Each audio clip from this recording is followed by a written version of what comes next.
Hi everyone, मेरा नाम है साधव और आप देख रहे हैं सात्विक स्टडी। सात्विक स्टडी पर एक बार फिर से आप सभी का हार्दिक स्वागत है। आज की इस वीडियो में हम देखने वाले हैं क्वाड्रेटिक इक्वेशंस चैप्टर का लेक्चर नंबर 6 एंड आज हम एक्सरसाइज 4.1 के सेकंड क्वेश्चन के सॉल्यूशंस का डिस्कशन शुरू करेंगे। तो आज हम फर्स्ट पार्ट का सॉल्यूशन देखेंगे। तो सबसे पहले क्वेश्चन की स्टेटमेंट को रीड किया जाए। सो स्टूडेंट्स, सेकेंड पार्ट की स्टेटमेंट में गिवन है represent the following situations in the form of quadratic equations. तो स्टूडेंट्स, यहाँ पर जो क्वेश्चन नंबर 2 हमें गिवन है इसके 4 पार्ट्स हैं और आज हम पहले पार्ट का सॉल्यूशन देखेंगे। तो हर एक पार्ट में हमें कोई रियल लाइफ सिचुएशन गिवन है और हमें उस रियल लाइफ सिचुएशन को एक क्वाड्रेटिक इक्वेशन की फॉर्मेट में रिप्रेजेंट करके दिखाना है। तो आई होप कि सबसे पहले आपको क्वेश्चन की स्टेटमेंट समझ में आई होगी। तो चलिए देखते हैं कि हमें पहले पार्ट में कौन सी सिचुएशन गिवन है। सो पहले पार्ट की स्टेटमेंट में गिवन है the area of a rectangular plot is 528 square metres. तो हमें बोला जा रहा है कि एक रेक्टेंगल है और उस रेक्टेंगल का एरिया हमें गिवन है और वो एरिया है 528 स्क्वायर मीटर्स। इसके आगे हमें बोला जा रहा है the length of the plot in metres is 1 more than twice its breath.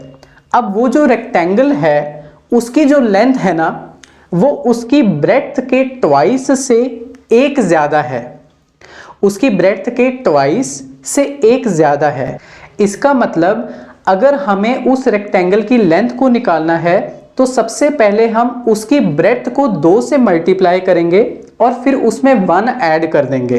तो इसी का तो मतलब हुआ ना 1 more than twice its breath. पहले हमने ब्रेथ को 2 से मल्टीप्लाई करा और फिर उसमें 1 ऐड कर दिया।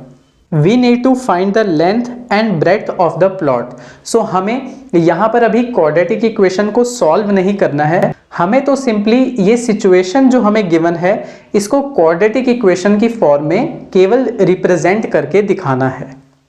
सो चलिए अब हम देखते हैं इसका सोल्यूशन। सो जैसा कि स्टूडेंट्स हमें क्वेश्चन में बोला गया था, हमें एक रेक्टेंगल गिवन है, उस रेक्टेंगल का जो एरिया है वो है 528 मीटर स्क्वायर। तो आप यहाँ पर देख सकते हैं कि मैंने यहाँ पर एक रेक्टेंगल ड्रॉ किया है। इस रेक्टेंगल का जो एरिया है वो है 528 मीटर स्क्वायर। ये हमें क्वेश्चन में गिवन है। अब स्टूडेंट्स, एरिया क्या होता है? तो आप यहाँ पर देखिए, ये जो रेक्टेंगल है इसकी यहाँ पर 4 साइड्स हैं। तो इन चारों साइड्स के अंदर ये जो स्पेस है जिसको मैंने शेड किया है, ये है इस रेक्टेंगल का एरिया। सो ये जो शेडेड रीजन है ये पूरा का पूरा क्या हो जाएगा, इस रेक्टेंगल का एरिया हो जाएगा। और इस एरिया की वैल्यू हमें क्वेश्चन में कितनी गिवन है, 528 मीटर स्क्वायर। अब स्टूडेंट्स, जैसा कि क्वेश्चन को रीड करते समय मैंने आपको बोला था कि हम सबसे पहले ब्रेथ को 2 से मल्टीप्लाई करेंगे और फिर उसमें 1 ऐड कर देंगे ताकि हम उस रेक्टेंगल की लेंथ तक पहुंच सके। तो यहाँ पर हम एक काम करते हैं, हम ब्रेथ को x मान लेते हैं और फिर उसके हिसाब से हम लेंथ निकाल लेंगे। सो मैंने यहाँ पर मान लिया कि let breadth of this particular rectangle is equal to x। So यहाँ पर मैंने आपको डायग्राम में दिखाया भी है कि ये जो रेक्टेंगल है ये वाली साइड कहलाएगी ब्रेथ और इस ब्रेथ की कितनी वैल्यू है, x मीटर्स। क्योंकि यहाँ पर एरिया मुझे मीटर स्क्वायर में गिवन है तो ऑब्वियसली जो रेक्टेंगल की साइड्स की लेंथ होंगी या फिर ब्रेथ होगी उसका यूनिट क्या होगा, मीटर। सो ब्रेथ यहाँ पर मैंने मान ली x मीटर्स।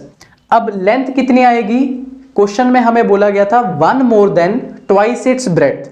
तो सबसे पहले मैं इस ब्रेथ को 2 से मल्टीप्लाई करूंगा। तो मैंने यहां पर लिख दिया 2x और फिर इसमें 1 ऐड कर दूंगा। ठीक है स्टूडेंट्स। सो इस रेक्टेंगल की ब्रेथ थी x और लेंथ कितनी आ चुकी है, 2x + 1।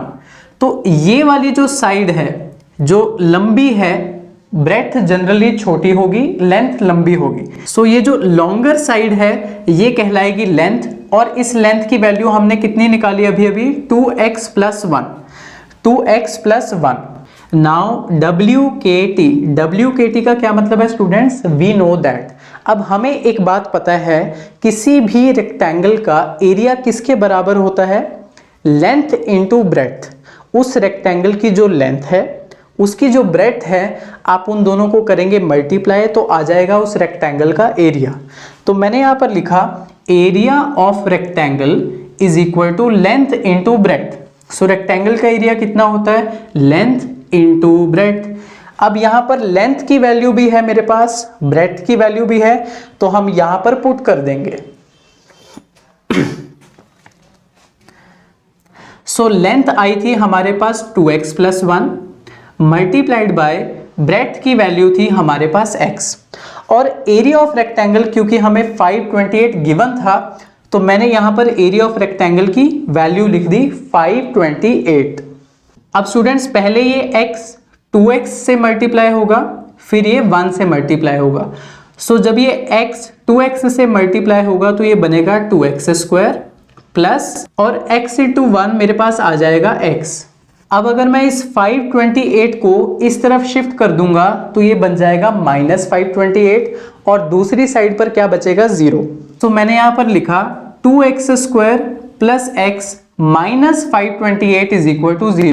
So what is my final answer, 2x² plus x minus 528 is equal to 0। आप यहां पर देख सकते हो कि इस इक्वेशन की डिग्री 2 है, तो ये इक्वेशन क्या होगी, क्वाड्रेटिक इक्वेशन। सो मैंने यहां पर लिखा this is a quadratic equation. QE का क्या मतलब है, क्वाड्रेटिक इक्वेशन। और यहां पर x किसको डिनोट कर रहा है, x था रेक्टेंगल की ब्रेड्थ, हमने रेक्टेंगल की ब्रेड्थ को क्या माना था, x माना था। सो मैंने यहां पर लिखा where x is breadth of the plot. ये जो रेक्टेंगुलर प्लॉट था इसकी ब्रेड्थ को हमने x माना था, सो यहां पर x क्या है, ब्रेड्थ है, और ब्रेड्थ की यूनिट क्या होगी, मीटर्स होगी। सो इस तरह से हमने इस रियल लाइफ सिचुएशन को एक क्वाड्रेटिक इक्वेशन की फॉर्म में कर दिया है रिप्रेजेंट। अब सेकेंड पार्ट का जो सॉल्यूशन है वो हम देखेंगे नेक्स्ट वीडियो में।